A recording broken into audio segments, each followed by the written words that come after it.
ఒకే రాష్ట్రం ఒకే రాజధాని అభివృద్ధి వికేంద్రీకరణ, ఇది కూటమి ప్రభుత్వం ట్యాగ్ లైన్.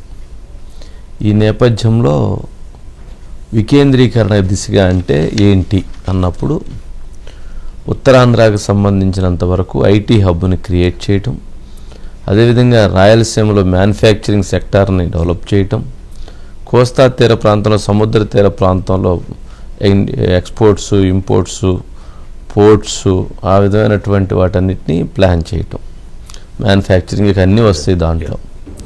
అయితే ఈ క్రమంలో జరుగుతున్నటువంటి వాటిలో నిన్న కలెక్టర్ల కాన్ఫరెన్స్లో జరిగిన దాంట్లో 20 లక్షల కోట్లు 22 లక్షల ఉద్యోగాలు ఇది టార్గెట్గా పెట్టుకున్నారు.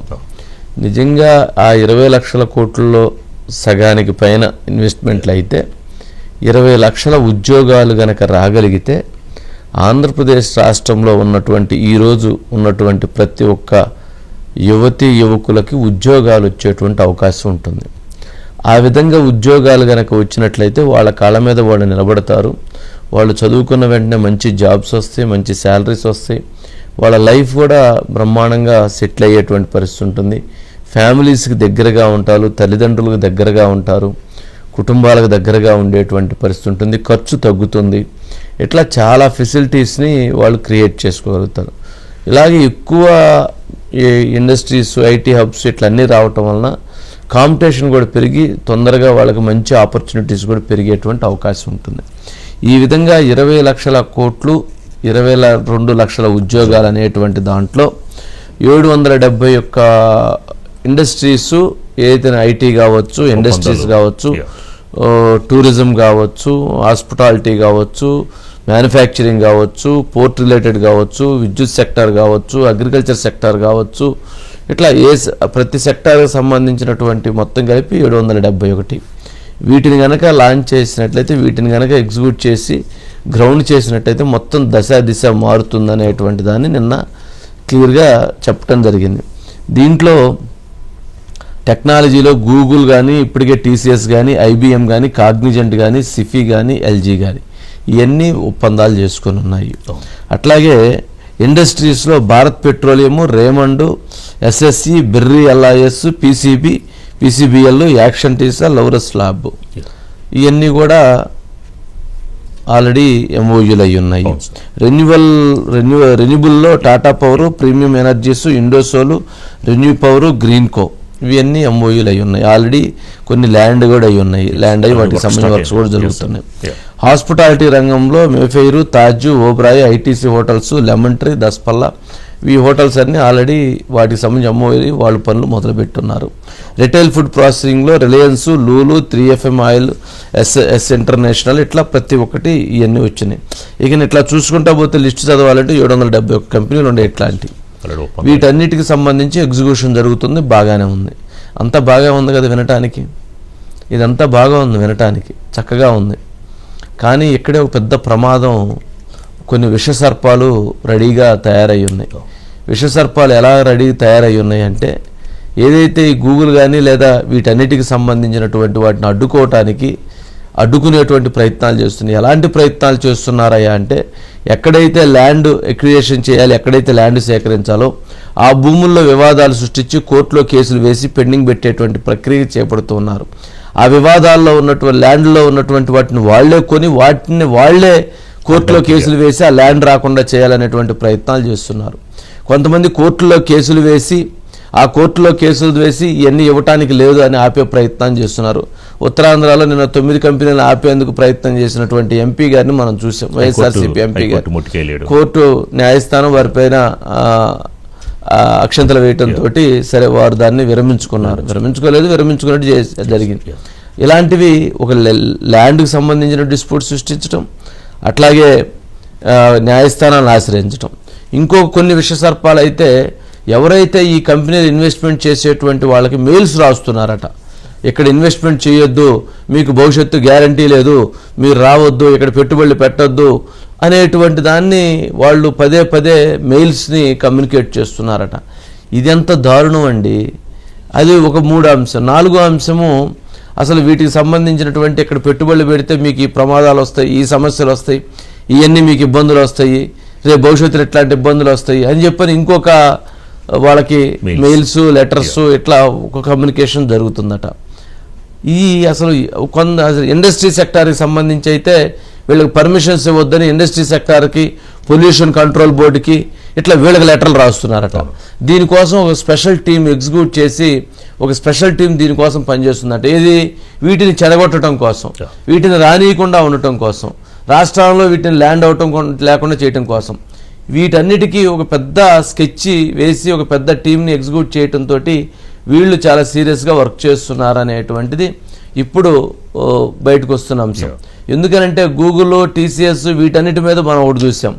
అట్లాగే బీపీసీఎల్ దానికి సంబంధించిన అబ్జెక్షన్స్ చేయటం, దాంట్లో కోర్టులు వేసే ప్రయత్నం చేయటం, ఇండోసోలార్కి సంబంధించిన కోర్టులో కేసులు వేసే ప్రయత్నం చేయటం, లేదా దానికి సంబంధించి అడ్డుకునేటువంటి ప్రయత్నం చేయటం, ఇట్లా ప్రతి సబ్జెక్టు, ప్రతి ఇండస్ట్రీ, ప్రతి ఫ్యాక్టరీకి వివాదాలకు సంబంధించినటువంటి సంబంధం లేనటువంటి వ్యక్తులు, సంబంధం ఉన్నటువంటి రైతులు వేసినా తప్పు లేదు, సంబంధం ఉన్నటువంటి వాళ్ళు అక్కడ ఆ ప్రాంతంలో ఉన్నటువంటి వాళ్ళు వేసినా ఎక్కడో ఉంటారు, ఎవరో ఉంటారు, ఎవరెవరికో తెలియదు, వాళ్ళు ఈ కేసులు వేస్తున్నారు. ఇది అసలు పూర్తిగా గమనించాల్సినటువంటి అంశం. దీన్ని ఇప్పుడు ట్రేస్ చేయాల్సినటువంటి అంశం. అసలు ఇది ఎవరు చేస్తున్నారు, ఎందుకు చేస్తున్నారు, ఎవరు మెయిల్స్ పెడుతున్నారు, దీని వెనక ఉన్నటువంటి వ్యక్తులు ఏంటి అనేటువంటి తీసుకొని వారి మీద కఠినమైనటువంటి చర్యలు తీసుకుంటే వారిని అప్పుడు మిగతా ఎవరైతే ఈ కుట్రలకు పాల్పడేటువంటి వాళ్ళు ఆగుతారు. నిజంగా ఆంధ్రప్రదేశ్లో పుట్టినటువంటి ఎవరు కూడా ఇలాంటి పనులు చేయరు, కానీ అక్కడ ఉన్నటువంటి వాళ్ళు అదే అడ్రస్తో అదే మెయిల్స్తో వాళ్ళు చేస్తున్నారు. మరి వాళ్ళు చేస్తున్నారంటే వాళ్ళ ఎజెండా ఏంటి? ఆంధ్రప్రదేశ్ రాష్ట్రం అభివృద్ధి చెందకూడదనా, ఈ ఇండస్ట్రీస్ రాకూడదనా, ఎంప్లాయ్మెంట్ జరగకూడదనా, ఎంప్లాయ్మెంట్ జరిగితే వాళ్ళకు వచ్చేటువంటి నష్టం ఏంటి, రాజకీయంగా నష్టం జరిగిద్ది అనేటువంటి భావనతో ఇది చేస్తున్నారా ఏంటి, దీని వెనక ఉన్నటువంటి ఎజెండా ఏంటి అనేటువంటిది తేలవాల్సినటువంటి అవసరం ఉంది.